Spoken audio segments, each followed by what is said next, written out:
All right, let's jump right into it. Today we're diving into an explainer on literally the most haunting, uncaptured serial killer in American history.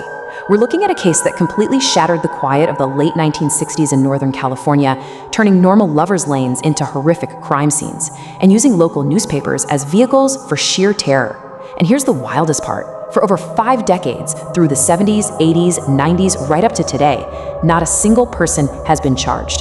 It remains the absolute most frustratingly unsolved mystery in American law enforcement. We're starting off with this absolute gut punch of a quote. This chilling statement was actually decoded from the killer's very first cipher, and it shows you exactly how he turned his crimes into this sick public spectacle. He didn't just want to commit these acts in the shadows, you know. He wanted an audience. He craved the infamy and the fear. This quote perfectly captures the terrifying motivation of a phantom who adopted a chilling nickname and that infamous cross-circle symbol to sign his work, the Zodiac. Section 1, Reign of Terror. The rapid escalation of these attacks is honestly terrifying. The Zodiac's first known strike was in December 1968, attacking a teenage couple parked on a dark rural road in Benicia. Just 7 months later, he struck another parked car in Vallejo. But then the pattern totally evolved. By September 1969, at Lake Berryessa, he attacked a couple picnicking in broad daylight. And finally, in October 1969, he brought the terror right into the very heart of San Francisco, murdering cab driver Paul Stein in the Tenderloin district.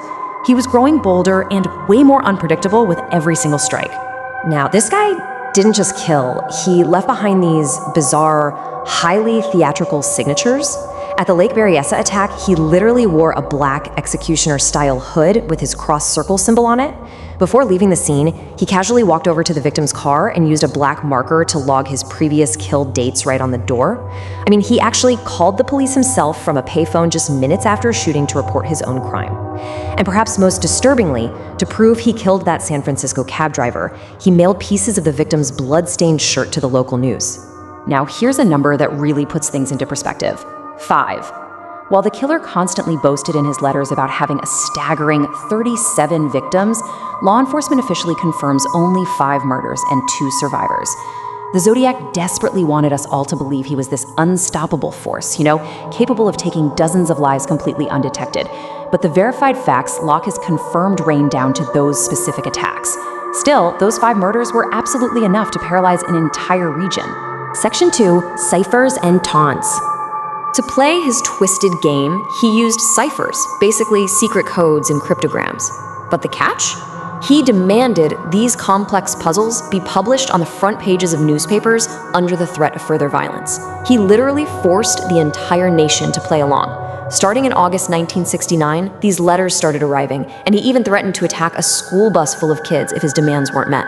He wasn't just a murderer. He was a master media manipulator, forcing families to sit around their breakfast tables, genuinely terrified, trying to decode his riddles. Breaking down his major cryptograms, there's this wild contrast in how they baffled experts. The 408 cipher, solved in about a week by a high school teacher and his wife. But the 340 cipher, wow, that one stumped the FBI and the greatest cryptographers in the world for 51 years. It literally took until December 2020 for a team of amateur codebreakers from across the globe to use a custom computer algorithm to finally crack it. And that Z13 code, still considered one of the most studied unsolved codes in criminal history today. Listen to this terrifying translation of that 340 cipher when it was finally cracked in 2020.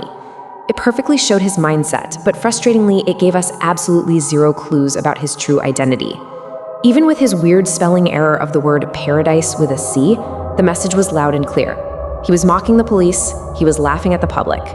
The one thing he promised those ciphers would contain, his actual name, was a total bluff. He was playing a massive, cruel joke on everyone. Section 3, the prime suspects. For years, Arthur Lee Allen was the guy, the absolute prime suspect. And you can see why. The circumstantial evidence was insanely strong. He lived right in Vallejo, matched a survivor's physical description, owned a Zodiac brand watch, and reportedly even told friends he wanted to kill people before the murders began. But here's the crazy part. Every single time investigators tried to nail down the physical evidence, like matching his handwriting or testing the DNA from the stamp glue, it was a complete dead end. So he was never actually charged before he died in 1992. Then we have Gary Francis Post. In 2021, an independent group called the Case Breakers made massive headlines claiming he was the Zodiac. They pointed to a forehead scar seen in photos that matched a police sketch, and they claimed his name actually unlocked alternate meanings in the ciphers. But, and this is a big but, law enforcement completely refuses to close the case based on this. Both the FBI and the San Francisco police maintain that the case is absolutely still unsolved. They haven't accepted it, so the mystery remains wide open. And there are other heavy hitters on the suspect list too, mostly based on proximity or witness descriptions.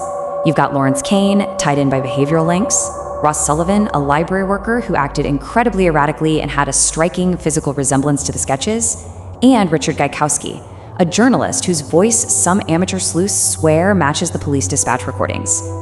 Every single one of these guys brings a super tantalizing puzzle piece to the table, but honestly, none of them complete the entire picture. Section 4. An Unsolved Legacy. So how did he slip through the cracks? Well, he completely exploited the massive limitations of 1960s police work. Think about it. Today, we have national DNA databases, cell phone tracking, the internet. Back then, none of that existed. By bouncing his streaks between Benicia, Vallejo, Napa, and San Francisco, he forced all these isolated police departments to work the case separately. They didn't have a unified system to instantly share evidence. He knew exactly where the system's blind spots were, and he totally weaponized them. And then comes the most terrifying part of all. After years of relentless taunts and terror, in 1974, the letters just abruptly stopped. He completely vanished. No arrest, no confession, and absolutely zero closure for the victims' families. Did he die? Was he locked up for some completely unrelated crime? Or did he just decide to stop? Imagine him just quietly blending back into society, sitting on his couch watching decades of documentaries about his own reign of terror without ever breathing a word to another soul. As we finish up this explainer, I really want you to ask yourself, is his true identity hiding right in plain sight among the suspects we covered? Were we staring right at his face when looking at Arthur Lee Allen or Gary Francis Post? Or is the Zodiac someone entirely unknown, an absolute ghost who beat the system and just faded into history? Take a second to chew on the evidence we've broken down today, and please share your theories down below. I'd love to hear what you guys think.